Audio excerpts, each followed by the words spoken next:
Bismillah.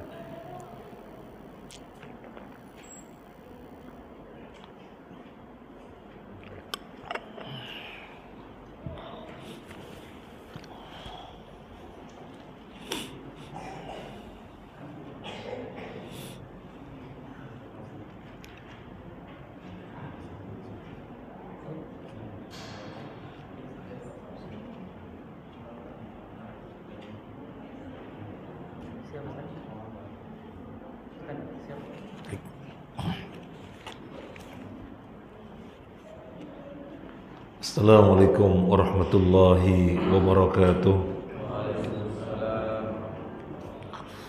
Bismillahirrahmanirrahim. Alhamdulillahi rabbil alamin.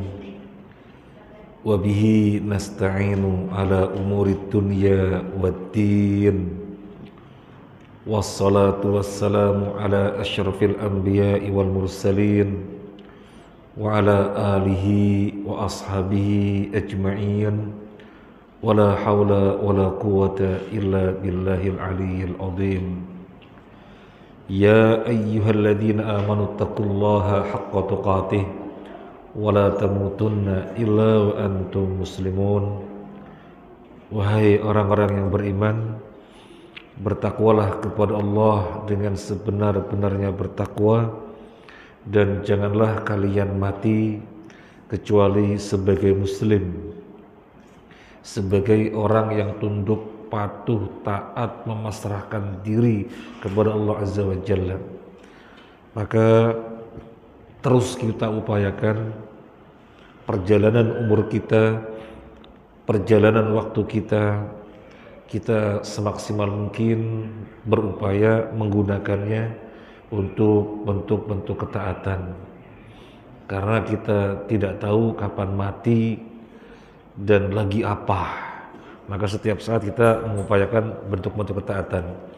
Dalam hal ini alhamdulillah kita bermajelis di majelis yang sangat mulia ini, majelis ilmu, untuk mengkaji sebagian dari ilmu-ilmu Allah Azza wa Jalla yang ada di dalam Al-Quran dan hadis-hadis Nabi Sallallahu Alaihi Wasallam melalui kitab yang ditulis oleh Syekh Muhammad At-Tamimi, Kitab Tauhid.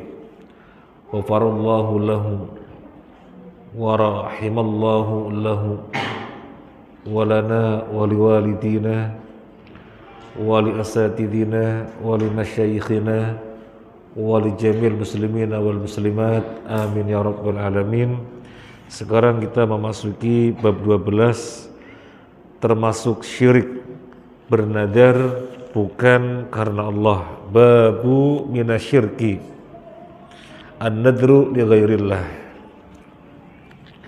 Nadar bukan karena Allah, an-nadru li ghairillah. Ada juga nadar maksiat. Apa bedanya? Kajian kita ini kajian yang lumayan serius karena kajian akidah, dan tidak lain akidah adalah pondasi di dalam sebuah bangunan. Maka di dalam beragama akidah itu pondasinya. Ada nadar li ghairillah, nadar untuk selain Allah. Ada nadar maksiat. Bedanya apa? Berbeda. Kalau nadar untuk selain Allah 100% bukan karena Allah. Tapi kalau nadarnya maksiat, itu nadarnya karena Allah, tetapi pada perkara-perkara kemaksiatan. Contoh nadar li ghairillah, nadar untuk selain Allah. Wahai Syekh, saya bernadar karena engkau, saya bernadar untuk membangun jembatan yang ambruk. Ini namanya nadar li ghairillah, nadarnya kepada selain Allah, padahal semestinya lillahi, karena Allah aku akan membangun jembatan yang ambruk. Semestinya begitu, tapi dilarikan kepada syekh. Ini namanya nadar li ghairillah. Adapun nadar maksiat, nadarnya karena Allah, lillahi, besok aku akan nyolong. Nah, ini namanya nadar maksiat. Lillahi, aku akan mengganggu tetangga. Nah, ini namanya nadar maksiat. Jadi berbeda nadar li ghairillah dan nadar maksiat. Sama halnya ada bersumpah kepada selain Allah dan bersumpah maksiat. Ini mirip. Kalau bersumpah kepada selain Allah, demi langit dan bumi, demi bau rekso penunggu kampung ini, aku akan pertahankan paguyubanku misalnya. Jadi itu sumpah kepada selain Allah. Ada sumpah yang sifatnya maksiat. Demi Allah, sumpahnya betul, demi Allah, wallahi billahi tallahi, aku nggak akan silaturahim ke keluargaku. Nah, jadi ini namanya sumpah maksiat. Sumpahnya karena Allah, tapi dalam perkara maksiat. Nah, ini kesamaannya di situ. Para jamaah rahimani wa rahimakumullah, kita memasuki ayat yang pertama yang dinukil oleh muallif rahimahullah ta'ala, surat Al-Insan ayat 7. Saya baca ayatnya, nanti dibacakan terjemahnya. A'udzu billahi minasyaitonir rajim. Yufuna bin nadri wa yakhafuna yawman kana syarruhu mustatira. Silakan. Mereka menunaikan nazar dan takut akan suatu hari yang azabnya merata di mana-mana. Mereka menunaikan nazar. Mereka menunaikan nadar. Ini ayat lagi berbicara konteksnya apa? Ini ayat lagi berbicara konteksnya pujian Allah kepada al-abrar, pujian Allah kepada orang-orang yang baik. Di dalam surat Al-Insan dimulai dari ayat 5, innal abrara yashrabuna min ka'sin kana mizajuha kafura. Sesungguhnya al-abrar, orang-orang yang baik-baik, mereka akan meminum dari gelas-gelas yang campurannya adalah kapur. Ainai yashrabu biha ibadullah yufajjirunaha tafjira. Yufuna bin nadri wa yakhafuna yawman kana syarruhu mustatira. Kemudian ketika berbicara tentang abror, orang yang baik-baik yang Allah puji, siapa di antaranya? Yufuna bin nadri, orang yang memenuhi nadar. Ini ayat dijadikan dalil oleh mu'allif di dalam bab ini. Ada wajhul istidlal, di mana sisi pendalilannya, korelasinya di mana? Allah memuji al-abrar, para hamba, di mana mereka masuk surga meminum dari gelas-gelas, berasyik masuk dengan mata air yang ada di surga. Kemudian Allah sebutkan mereka itu yufuna bin nadri. Mereka itu adalah orang-orang yang memenuhi janji. Tidaklah Allah puji perkara tersebut kecuali merupakan ibadah. Tidaklah Allah puji perkara tersebut kecuali perkara tersebut merupakan ibadah. Sehingga dinukil oleh penyusun kitab, yufuna bin nadri, mereka memenuhi nadar. Jadi nadar itu ibadah. Karena nadar ibadah jangan sampai dilarikan kepada selain Allah. Di sini korelasinya. Mungkin kalau kita sebatas melihat matan kitab, tidak melihat syarahnya, mungkin kita nggak nyambung. Ini judulnya termasuk syirik, bernadar kepada selain Allah. Kemudian ayat yang dinukil, yufuna bin nadri, mereka memenuhi nadar. Mana korelasinya? Kan begitu. Maka korelasinya tadi sebagaimana kita sebutkan. Allah memuji al-abror, orang-orang yang baik, yang mereka masuk surga. Kemudian Allah sebutkan mereka itu orang-orang yang memenuhi nadar.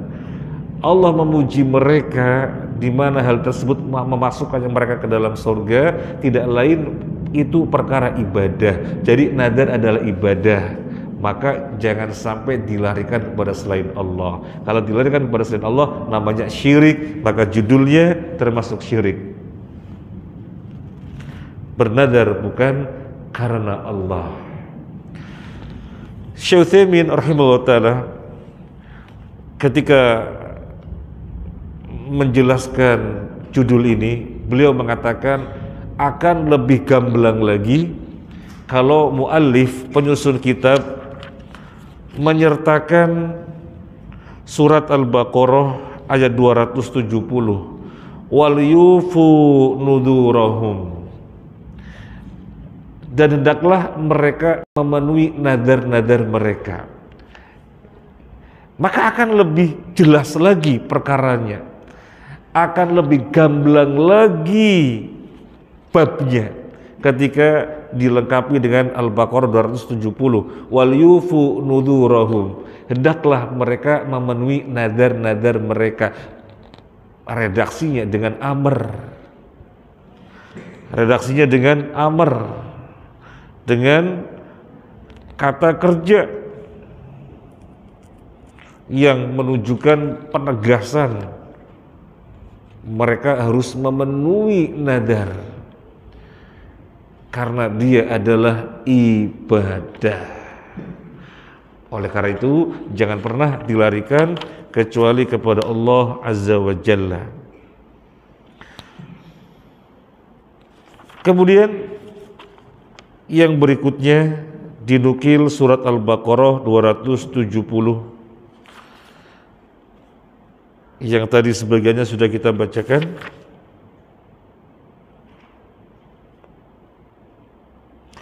Sekarang kita lihat ada di buku kita, wa ma anfaqtum min nafaqatin aw nadartum min nadrin fa innallaha ya'lamu. Apa saja yang kamu nafkahkan atau apa saja yang kamu nadarkan, maka sesungguhnya Allah Subhanahu wa taala mengetahuinya.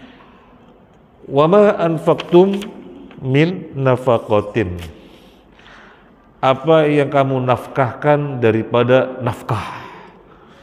Nah, yang terkait dengan tema kita yang berikutnya, wa ma nadartum min nadrin, dan apa yang kalian nadarkan, dan apa yang kalian nadarkan, apapun bentuknya yang kalian nadarkan, fa innallaha ya'lamu, maka sesungguhnya Allah mengetahuinya.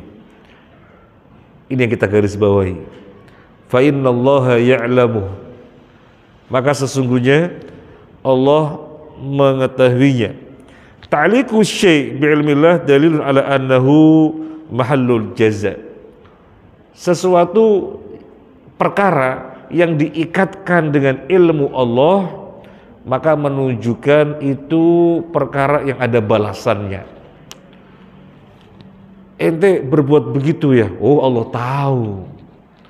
Ente kok seperti itu? Hati-hati, Allah Maha tahu. Gak ada yang kelewatan, semuanya Allah mengetahuinya. Perkara-perkara yang dikaitkan dengan ilmu Allah menunjukkan di situ perkara yang tidak lepas dari balasan. Nah, apapun yang kalian nadarkan, Allah mengetahuinya. Artinya di situ ada balasan. Artinya di situ ada balasan. Kalau fa innallaha ya'lamu tidak dipahami demikian, bahwasanya perkara yang dikaitkan dengan ilmu Allah tidak bermakna demikian, bahwa hal itu terkait dengan balasan ada balasannya, maka menjadi tidak berarti ayat ini. Apa yang kalian nadarkan daripada nadar apapun Allah mengetahuinya, nggak ada maknanya. Maka akan ada maknanya ketika yang dimaksud fa innallaha ya'lamu, hati-hati Allah mengetahui, karena itu ada balasannya. Karena itu ada balasannya.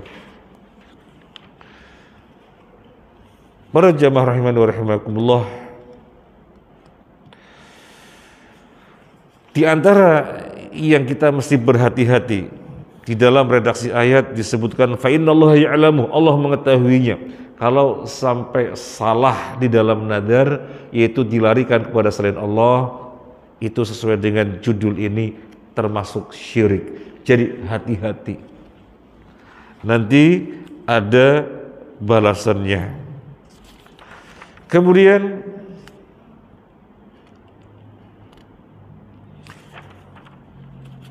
yang berikutnya, hadis Nabi sallallahu alaihi wasallam di dalam Sahih Al-Bukhari dari Aisyah, bahwa Rasulullah sallallahu alaihi wasallam bersabda, "Man nadara ay yuti Allah falyuti'hu, wa man nadara ay ya'siya Allah fala ya'sih." Barang siapa bernazar untuk menaati Allah Subhanahu wa taala, maka hendaklah ia menaatinya. Akan tetapi barang siapa bernazar untuk bermaksiat kepada Allah Subhanahu wa taala, maka janganlah bermaksiat kepadanya dengan melaksanakan nadarnya itu. Man nadara, barang siapa yang bernadar, ini menunjukkan umum, enggak muslim saja. Menunjukkan umum, enggak muslim saja. Termasuk kafir, termasuk kafir.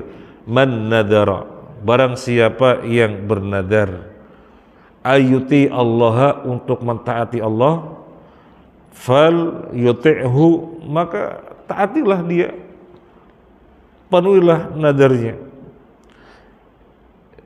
Termasuk orang kafir. Maka ya Umar bin Khattab radhiyallahu an, ketika belum Islam, dia bernadar untuk i'tikaf di suatu malam di Masjidil Haram.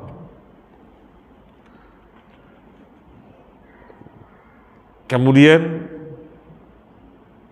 dia memenuhi nadar tersebut, padahal nadarnya ketika dia masih kafir. Padahal nadarnya ketika dia masih kafir, tetapi kemudian dia memenuhinya. Kenapa? Karena menunjukkan umum, man nadaro, siapapun.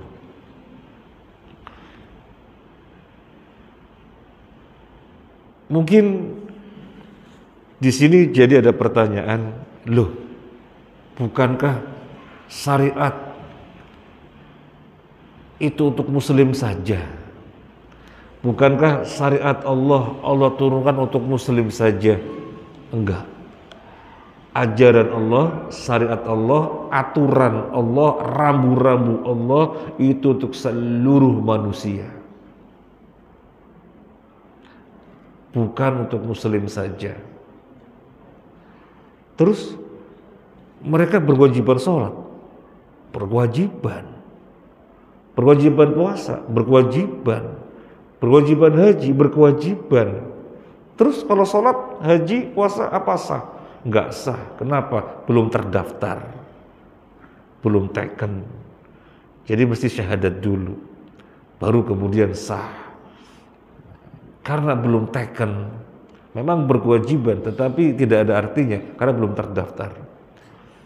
Nah, dari sini kita menjadi paham ketika ada suatu permasalahan begini, misalnya orang bertobat karena sudah dapat hidayah dengan ilmu yang sampai pada dia, dia pun tidak musik-musikan lagi karena tahu musik itu haram. Nabi sallallahu alaihi wasallam bersabda, la yakunanna min ummati aqwamun yastahilluna al-hira wal harira wal khamra wal ma'azif. Hadis Bukhari. Benar-benar akan terjadi pada umatku adanya kaum-kaum yang menghalalkan al-hira, zina, wal harira, kain sutra, wal khamra, khamr, wal ma'azif, dan alat musik. Ini perkara-perkara yang nyata haram. Zina, kain sutra yang untuk perempuan saja, nanti ada yang mengatakan halal juga untuk laki-laki. Kemudian khamr yang nyata-nyata haram, nanti ada yang menghalalkan, termasuk musik yang nyata-nyata haram, nanti ada yang menghalalkan. Akan terjadi, kata Nabi SAW demikian. Dan terjadilah sebagaimana yang terjadi. Banyak kaum muslimin bermusik-musik seakan-akan gak ada masalah, padahal itu perkara haram. Nah, dan orang bertobat, dia tidak bermusik-musikan lagi, tapi kemudian dia bertanya-tanya, terus ini gimana? Saya masih punya piano, masih punya gitar, masih punya organ dan yang lain-lainnya, ini gimana? Bertanya kepada antum, Mas gimana Mas? Antum jawab, wis gini aja, jual aja ke orang kafir, kan mereka nggak ada masalah. Jawabannya keliru, karena syariat juga berlaku untuk seluruh manusia. Memang kalau mereka orang-orang kafir meninggalkan musik tidak berpahala, nggak ada artinya. Tetapi kita kemudian menjual kepada mereka belum merupakan solusi, karena syariat juga berlaku untuk mereka. Jadi man nadara, barang siapa bernadar, bukan muslim saja, tapi juga untuk orang kafir. Maka tadi kita sebutkan Umar bin Khattab radhiyallahu an. Dia bernadar ketika masih jahiliyah, kemudian dipenuhinya, karena memang wajib ditunaikan, di mana syariat Allah berlaku untuk seluruh manusia. Kemudian kalau kita perhatikan ayat, walillahi 'alan nasi hijjul baiti man istata'a ilaihi sabila. Wajib karena Allah bagi manusia untuk berhaji ke Baitullah bagi yang mampu. Siapa yang berkewajiban haji di sini? Walillahi 'alan nasi. Karena Allah wajib berhaji bagi manusia. Lafadznya am, bukan alal mukminin, tetapi lafadznya am, menunjukkan syariat Allah berlaku untuk seluruh manusia. Tapi kalau mereka berhaji, ya nggak sah, karena belum taken. Jadi tidak hajinya mereka, tidak puasanya mereka, tidak sholatnya mereka, tidak zakatnya mereka, menjadikan mereka bertumpuk dengan dosa. Nah, man nadhara ayyuti Allah falyuti'hu. Barang siapa yang bernadar karena Allah, maka hendaknya dia menunaikan, mentaatinya. Umum untuk muslim dan kafir. Tetapi kemudian ini kan umum. Apa berlaku juga untuk anak kecil? Enggak yang dewasa saja, tapi juga untuk anak kecil. Maka jawabannya adalah sebagian ulama mengatakan ya, untuk anak kecil juga. Memang terjadi perbedaan pendapat. Kalau ini terjadi perbedaan pendapat, anak kecil bernadar, apakah kemudian nanti mesti menunaikannya? Sebagian ulama mengatakan iya, tetapi sebagian yang lainnya mengatakan tidak. Karena anak kecil tidak merupakan orang yang ahli di dalam iltizam semacam ini. Sama seperti anak kecil dikasih duit, apakah dia ahli di dalam menggunakan duit? Enggak.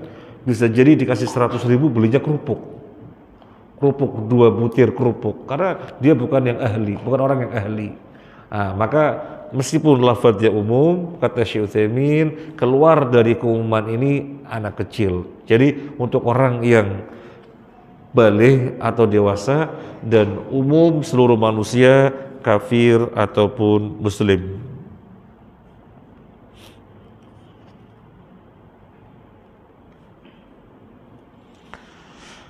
Kemudian para jamaah rahimakumullah, Syekh Utsaimin rahimahullah taala di sini merinci lebih dalam lagi lafadz fal yuti'hu, maka hendaklah mentaatinya. Barang siapa yang bernadar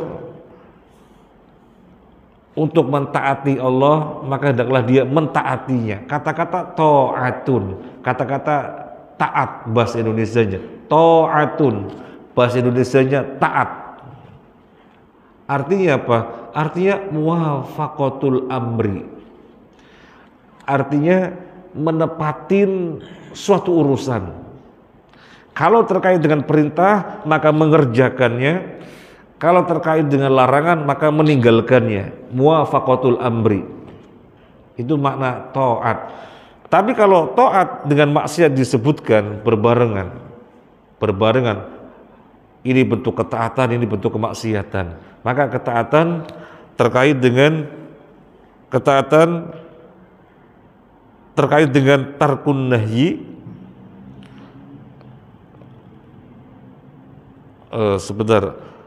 fata'ah li fi'lil awamir wal maksiyah li fi'lin nawahi.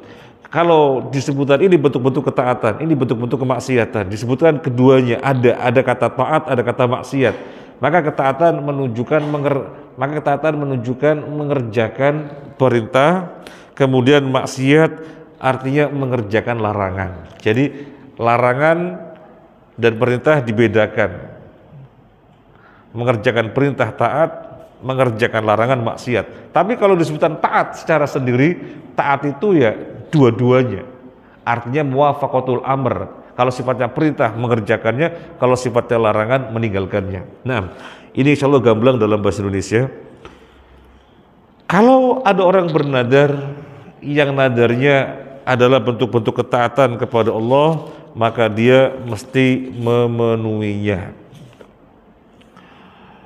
Zahirnya hadis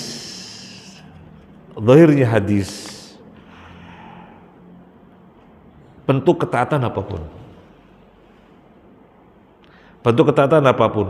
baik ketaatan yang sifatnya wajib atau ketaatan yang sifatnya tidak wajib. Bernadar untuk melakukan ketaatan yang sifatnya wajib, misalnya sholat, haji, dan yang lain-lainnya. Bernadar untuk satu ketaatan yang sifatnya tidak wajib. Bernadar untuk ngajari ilmu biologi, ngajarin ilmu fisika. Maka umum bernadar yang manapun, baik yang sifatnya wajib atau yang sifatnya tidak wajib. Gak dibedakan. Memang ada ulama yang mengatakan yang wajib ditunaikan adalah nadar yang hukumnya wajib. Memang ada yang mengatakan demikian. Yang wajib ditunaikan adalah nadar yang hukumnya wajib. Tetapi zahirnya hadis menunjukkan semuanya. Yang jelas bentuk ketaatan. Apakah yang sifatnya ketaatan hukumnya wajib atau ketaatan yang hukumnya tidak wajib. Maka semuanya itu zahirnya hadis. Kemudian zahirnya hadis juga man nadaro, barang siapa yang nadar. Zahirnya hadis juga nadar yang mutlak atau nadar yang muqayyad. Nadar yang mutlak, nadar orang mutlak bernadar wajib memenuhi, atau yang dikaitkan dengan suatu sebab tertentu. Kalau saya lulus, saya akan nyebar pilus. Kalau saya sukses, saya akan bagi-bagi es. Nah, ini namanya nadar yang dikaitkan dengan suatu sebab. Maka yang manapun, baik nadar yang tidak ada satu sebab, bernadar saja, saya bernadar akan bagi-bagi duit besok, Atau yang dikaitan dengan sebab, kalau saya sukses, saya akan bagi-bagi duit, yang manapun. Baik yang mutlak atau yang dikaitkan dengan suatu sebab, yang jelas kalau itu bentuk ketaatan dan orang sudah bernadar, wajib dipenuhi. Wajib dipenuhi. Kemudian kalau ada pemahaman yang wajib dipenuhi adalah yang terkait dengan sebab saja, maka tidak dibenarkan karena redaksinya menunjukkan umum. Man nadara, redaksinya adalah umum. Kemudian para jamaah rahimani wa rahimakumullah, sebenarnya nadar itu hakikatnya apa sih? Sebenarnya nadar itu hakikatnya apa sih?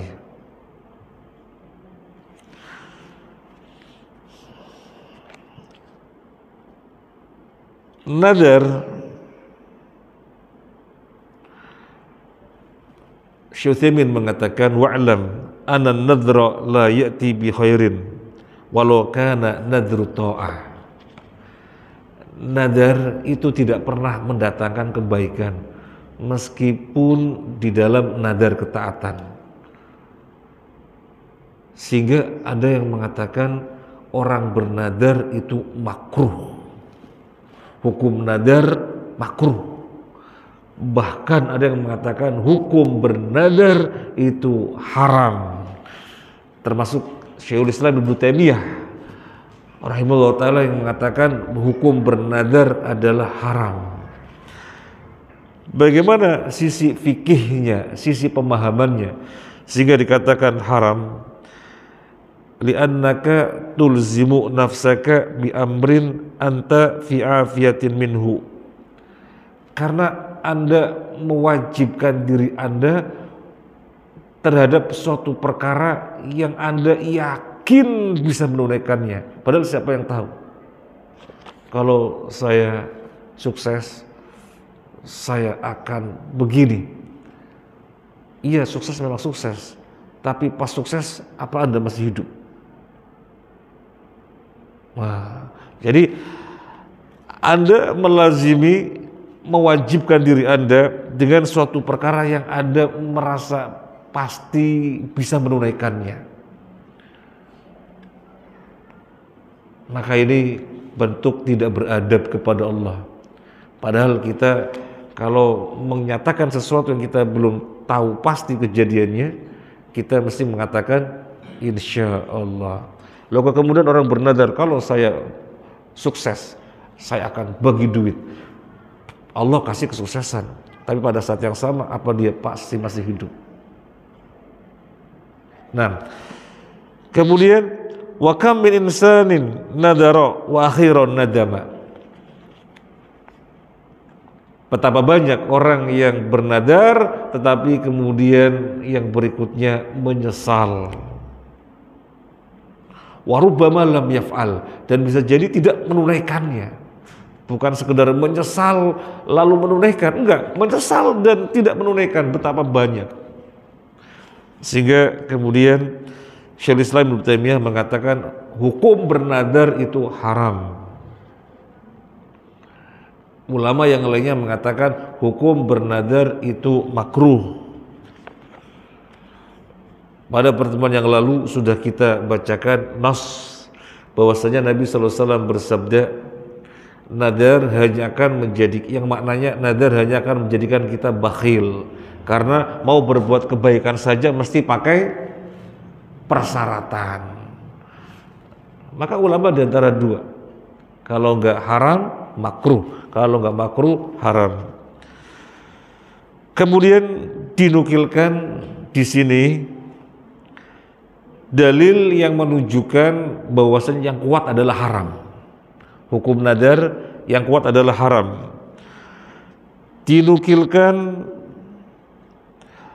surat An-Nur ayat 53. Waqsamu billahi jahda aymanihim la in amartahum la yakhrujun.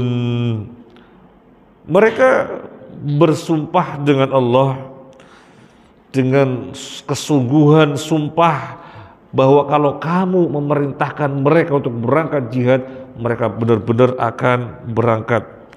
Fahada qasamun multazimun linnadri li'annahu mu'akkadun bil qasam. Qala Allah Ta'ala kulla tuqsimu ta'atun ma'rufah. Ini maknanya adalah nadar. Mereka mengatakan bersumpah dengan nama Allah, kalau diperintahkan keluar jihad akan keluar. Tapi apa kata Allah? Kul la tuqsimu, gak usah bersumpah. Ta'atun ma'ruf, Allah larang, gak usah bersumpah. Gak usah bersumpah. Wal insan alladzi la yaf'alu ta'ah illa binadrin wa halafa ala nafsihi ma'nahu anna ta'ah thaqilatun alaih. Orang yang untuk berbuat ketaatan mesti dengan sumpah dulu, maka berarti ketaatan bagi dia itu sesuatu yang berat. Orang mau berbuat amalan ketaatan tapi mesti bersumpah dulu, berarti ketaatan kepada Allah bagi dia adalah sesuatu yang berat. Padahal kita diciptakan untuk tujuan taat kepada Allah, menghambakan diri kepada Allah. Tetapi kemudian pakai nadar, yo saya akan keluar, bersumpah saya akan keluar. Nah, Allah bantah, qul la tuqsimu ta'atun ma'ruf. Gak usah bersumpah. Ketaatan itu sesuatu yang jelas. Ada apa kemudian pakai bersumpah? Menunjukkan Anda berbuat ketaatan itu dengan berat hati. Maka dipahami hukum nadar adalah haram. Kemudian dinukilan ayat yang lain. Wa minhum man ahadallaha la in atana min fadlihi lanasaddaqan wa lanakunanna minas salihin.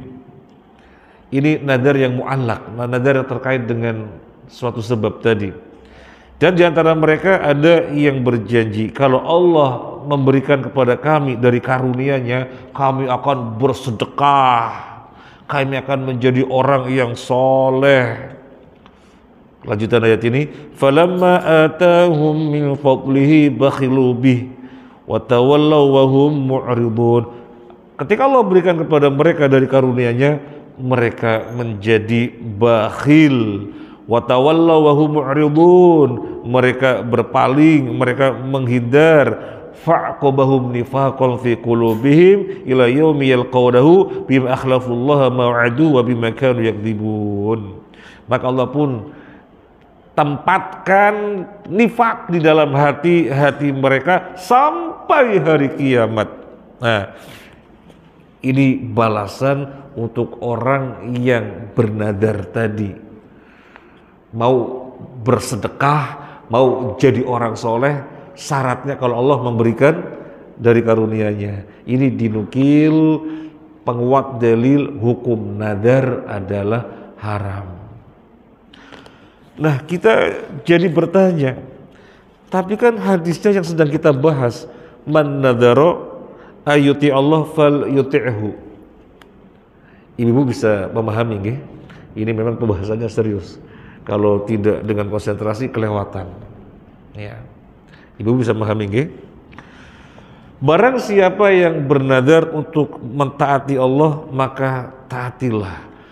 Nah, kita jadi bertanya, katanya hukumnya haram. Kalau tidak haram, makruh. Tapi orang yang bernadar, maka taatilah. Apa berarti Syekhul Islam Ibnu Taimiyah dan yang lain yang mengatakan hukumnya haram, ini mau menghapus ayat atau gimana? Tidak. Tidak bertentangan. Mereka ulama tidak mengatakan haram memenuhi nadar. Yang mereka katakan adalah haram bernadar, makruh bernadar. Bukan haram menunaikan nadar, bukan makruh menunaikan nadar, tapi haram bernadar atau makruh bernadar. Adapun kalau sudah terjadi, ya wajib. Jadi ini hadis konteksnya ketika orang sudah terjadi nadar, maka penuhi. Kemudian di dalam ayat yang tadi kita baca, pujian Allah untuk ahli sorga karena dia memenuhi nadar. Itu kalau sudah terjadi, maka wajib dipenuhi. Tetapi bicara tentang hukum nadar itu sendiri makruh atau haram. Kemudian wa man nadara ayyasiyallaha fala ya'sih. Barang siapa yang bernadar untuk bermaksiat kepada Allah, maka janganlah dia bermaksiat kepadanya. Jadi bagaimana? Nadarnya nadar ketaatan, kata Nabi penuhi. Nadarnya nadar maksiat, maka jangan penuhi. Jangan penuhi.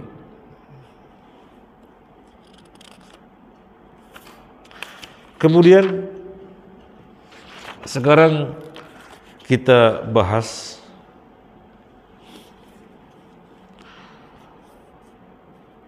orang bernadar. Nadarnya adalah nadar sesuatu yang sifatnya haram. Nadar sesuatu yang sifatnya haram, jangan dipenuhi. Padahal dia sudah bernadar. Hukum nadar itu apa? Harus dipenuhi kalau memang sudah terjadi. Kalau sudah terjadi, maka dipenuhi. Ya Allah, saya tidak akan mengunjungi kakak, saya tidak akan silaturahim ke adik. Ini maksiat atau bukan? Ini maksiat. Tapi kan dia telah bernadar.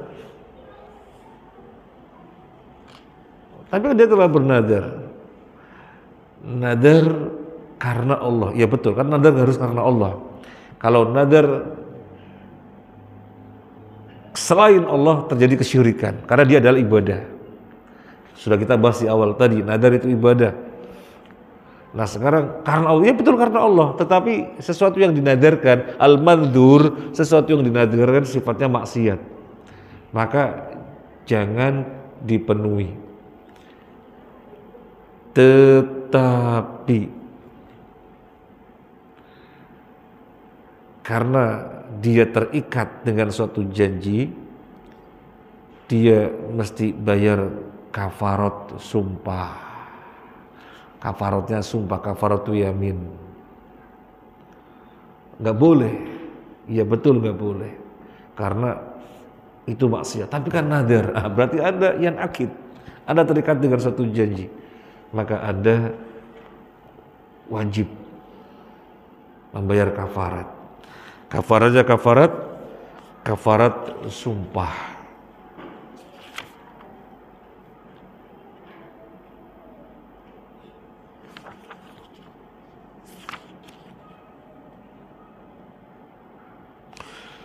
Di dalam hadis Nabi Sallallahu Alaihi Wasallam, saya tadi sudah menukilkan hadisnya.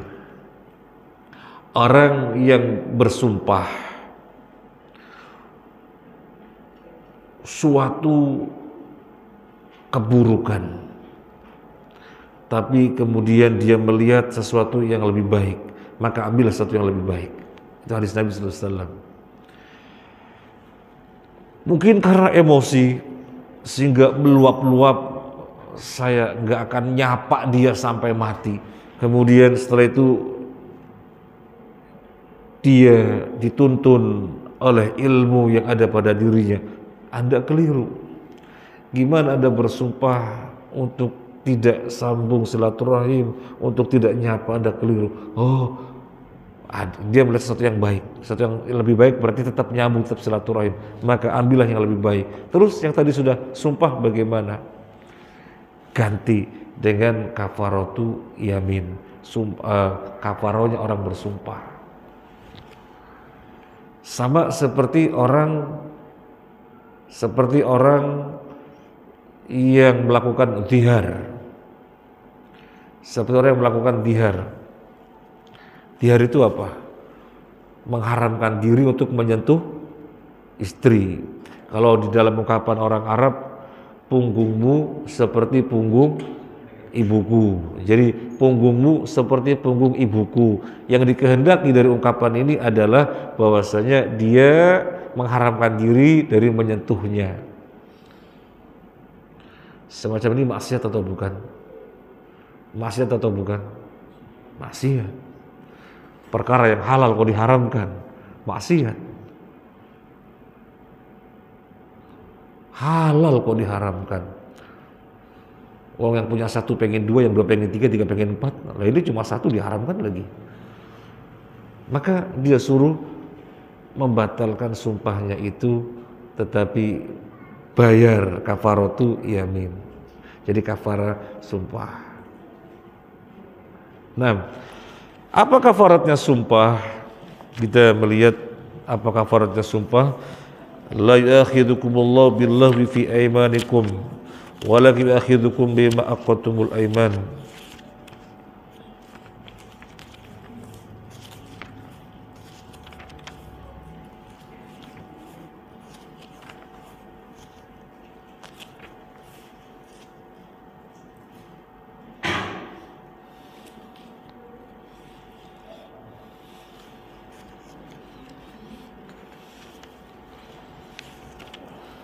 Apa kafaratnya sumpah?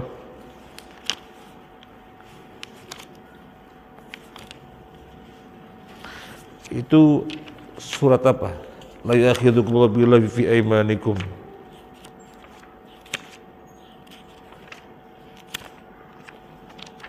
Al-Maidah ya.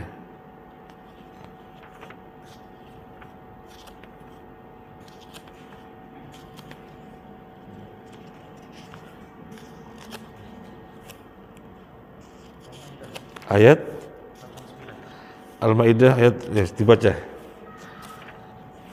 Ya, Al-Maidah ayat 89. La yu'akhidukumullahu billaghwi fi aymanikum walakin yu'akhidukum bima aqadtumul ayman. Fakaffaratu it'amu asyarati masakin min awsati ma tut'imuna ahlikum aw kiswatum aw tahriru raqabah. Faman lam yajid fasiyamu thalathati ayyam. Dzalika kaffaratu aymanikum idza halaftum wahfadhu aymanakum kadzalika yubayyinullahu lakum ayatihi la'allakum tashkurun. Allah tidak menghukum kamu disebabkan sumpah-sumpahmu yang tidak disengaja untuk bersumpah, tetapi Dia menghukum kamu disebabkan sumpah-sumpah yang kamu sengaja. Maka kafaratnya atau denda pelanggaran sumpah ialah memberi makan 10 orang miskin, yaitu dari makanan yang biasa kamu berikan kepada keluargamu, atau memberi mereka pakaian, atau memerdekakan seorang hamba sahaya. Barang siapa tidak mampu melakukannya, maka kafaratnya berpuasa 3 hari. Itulah kafarat sumpah-sumpahmu apabila kamu bersumpah. Dan jagalah sumpahmu. Demikian Allah menerangkan hukum-hukumnya kepadamu agar kamu bersyukur kepadanya. Fakaffaratu, maka kafaratnya it'amu asyarati masakin, memberi makan kepada 10 orang miskin. Makanannya bagaimana? Min awsati ma tut'imuna ahlikum, makanan yang pertengahan yang diberikan kepada keluarga kalian. Yang pertengahan bagaimana? Ya masing-masing orang berbeda-beda.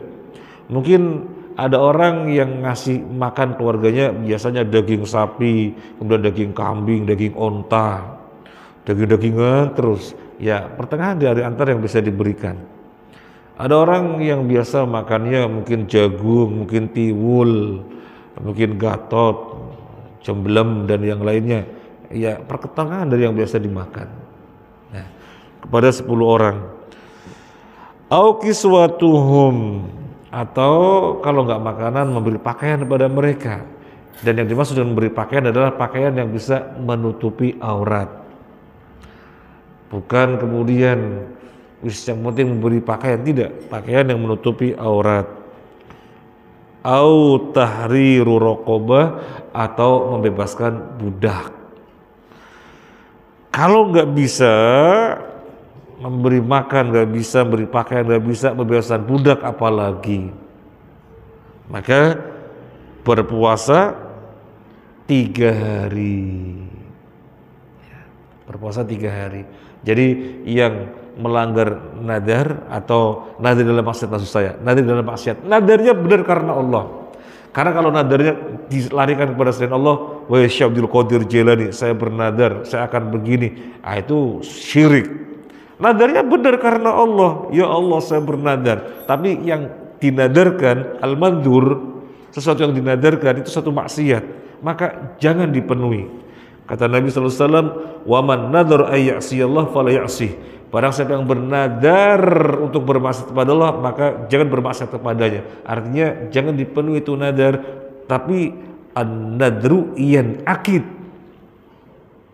Dia telah terikat dengan nadarnya sehingga dia bayar kafaratnya sumpah. Selesai pembahasannya, temanya tidak banyak ya. Ada yang perlu disampaikan?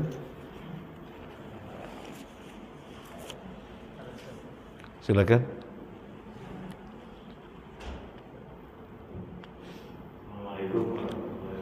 Waalaikumsalam warahmatullahi wabarakatuh.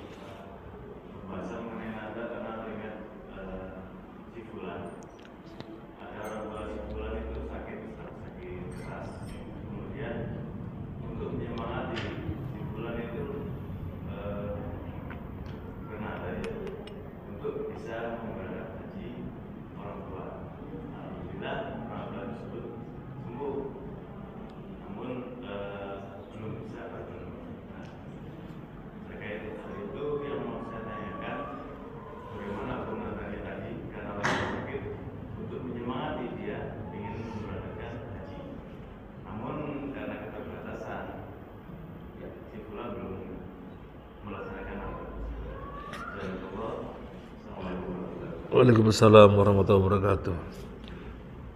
Bernadar untuk memberangkatkan haji, ya, tapi belum tercapai. Nadar kalau sudah terucap atau sudah dinyatakan, maka wajib ditunaikan. Nadarnya betul tadi, kan menyebut ya Allah, dia tidak berbuat syirik, betul.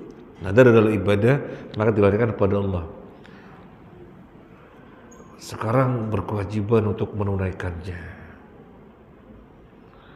Kira-kira kalau dipikir-pikir, orang itu sebenarnya menyesal apa tidak? Nah ini, kok berat ya? Tapi sudah nadar, beban kan? Saya tidak menyesal menjadi beban. Wajib ditunaikan. Wajib ditunaikan. Bagaimana kalau tidak menunaikannya?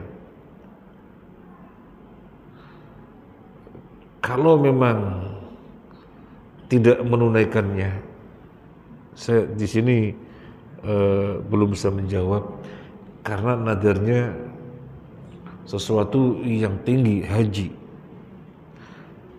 Apakah kemudian sama dengan kafarat sumpah yang memberi makan,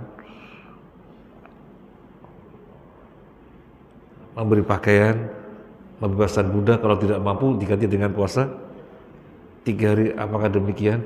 Kalau secara umum menunjukkan iya, karena dia tidak menunaikan nadarnya, diganti dengan kafaratul yamin, kafaratnya orang bersumpah, maka puasa 3 hari. Tapi nanti akan saya cek dulu ya. Nah, baik. Sementara jawaban saya itu, tapi nanti akan saya cek lagi. Ini yang menunjukkan apa yang para ulama sampaikan tadi. Jangan nadar. Memang kalau sudah terucapkan atau sudah dinyatakan, hukumnya wajib. Tetapi sebelum terjadi, lebih baik jangan, karena makruh.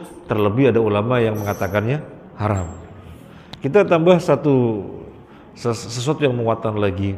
Kenapa nadar dilarang sehingga mengatakan makruh dan mengatakan haram?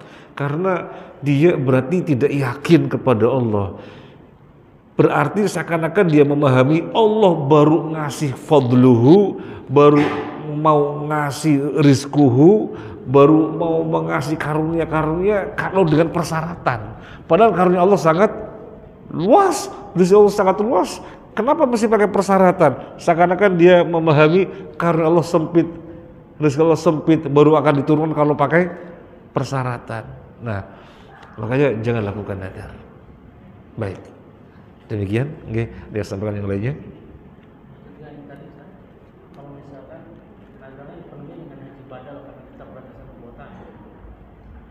dipenuhi dengan badal.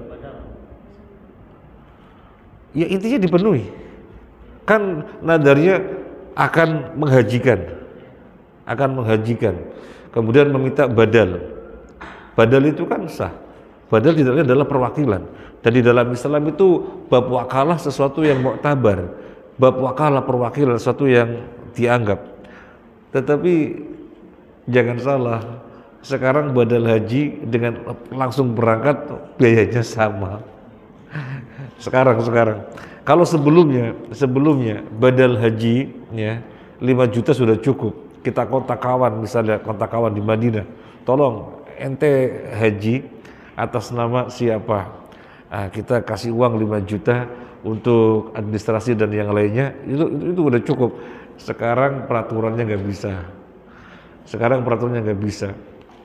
Orang berhaji warga Saudi sendiri atau orang yang mukim di sana untuk haji mesti bayar sekitar 7.200 real. Pokoknya tak hitung-hitung sekitar 40-an juta. Waktu tak hitung-hitung 40-an juta kan sama aja orang yang haji reguler di sini. Nah, baik. Tapi nanti saya cek lagi nih. Tetapi itu jawaban sementara karena menunjukkan orang yang tidak bisa memenuhi nadarnya sama dengan tidak memenuhi sumpahnya, maka ini kafaratnya. Ada lagi yang perlu disampaikan? Nggih. Waalaikumsalam warahmatullahi wabarakatuh.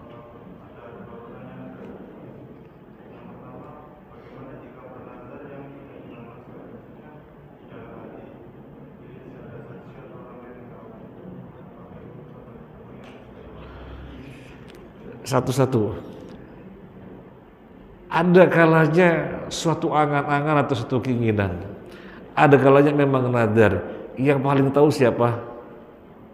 Dirinya. Suatu angan-angan. Pengen saya bangun masjid di Sedati. Kira-kira itu nadar apa keinginan? Yang paling tahu dirinya. Kalau memang dia nadar, ya mesti mewujudkannya. Dan nadar tidak mesti terkait dengan sesuatu. Kalau lulus saya akan bangun masjid Sedati. Enggak. Nadar juga ada yang sifatnya mutlak. Saya akan bangun masjid Sedati. Dan dia nyatakan kepada Allah, ya Allah akan saya bangun. Itu namanya nadar. Jadi tanyakan kepada dirinya. Dirinya itu sebenarnya memiliki satu keinginan atau memang nadar? Orang lain nggak bisa tahu, yang tahu dirinya. Nah, dan nadar tidak terkait dengan saksi. Tidak terkait dengan saksi. Dia langsung berhadapan dengan Allah. Ya Allah. Misalnya yang mu'allaq, yang terkait dengan sesuatu. Ya Allah, kalau saya sukses, saya akan bikin panti asuhan. Gak ada orang siapapun. Berarti gak ada saksi. Iya gak ada saksi. Karena antara dia dengan Allah. Ini ibadah. Makanya gak boleh dilarikan kepada yang lainnya. Oke, jadi jawabannya intinya tanyakan kepada dirinya. Itu suatu keinginan atau nadar. Maka diri yang bisa menjawab. Oke. Yang kedua,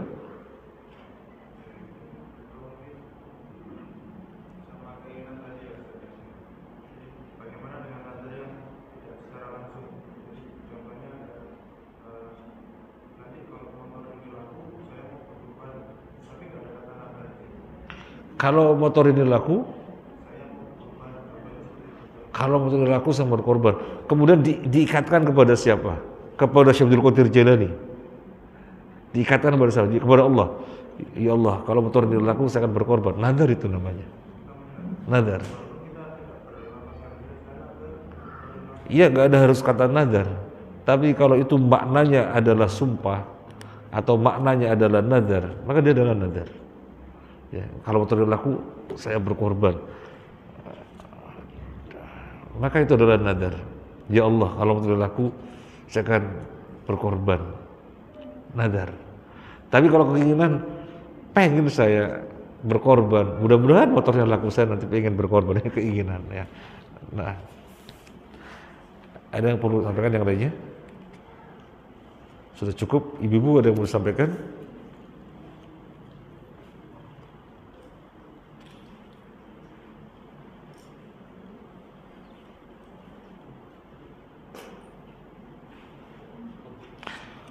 Baik, kemudian saya akan menambahkan satu redaksi dalam ayat tadi, wahfadzu aimanakum, jagalah sumpah-sumpah kalian. Apa yang dimaksud dengan jagalah sumpah-sumpah kalian? Yang pertama, jangan mudah-mudahnya bersumpah. Sumpah itu perkara yang sakral.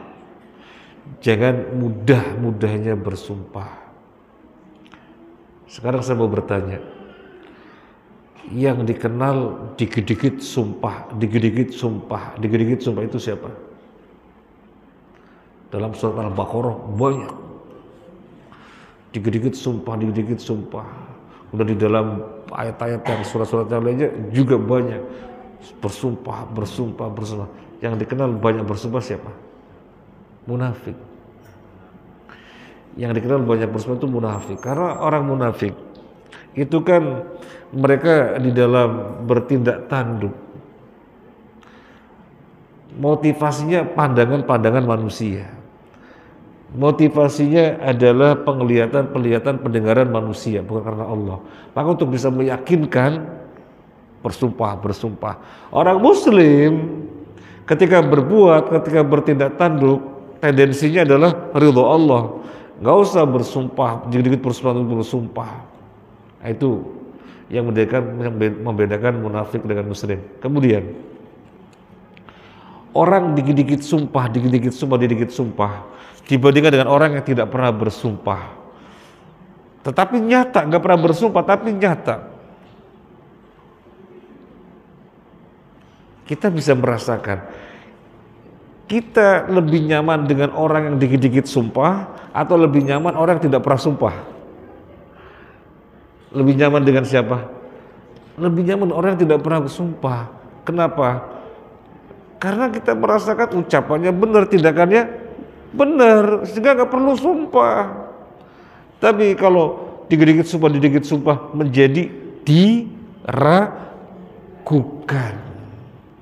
Makanya wahfadzu aimanakum itu pengertian yang pertama. Yang kedua, kalau memang sudah terjadi ya dipenuhi. Kalau sudah terjadi ya dipenuhi. Jangan dilanggar. Nah, itu makna daripada wahfadzu aimanakum. Ini saja, semoga bermanfaat. Terima kasih atas kebersamaannya. Mohon maaf atas hal yang kurang berkenan. Mungkin nanti ke depannya kalau temanya sedikit, mungkin boleh 2 bab ya, atau 3 bab ya. Kalau temanya sedikit, kalau banyak ya memang butuh waktu yang banyak. Sekali lagi terima kasih dan mohon maaf. Subhanakallahumma wa bihamdika asyhadu an la ilaha illa anta astaghfiruka wa atubu ilaik. Wassalamualaikum warahmatullahi wabarakatuh.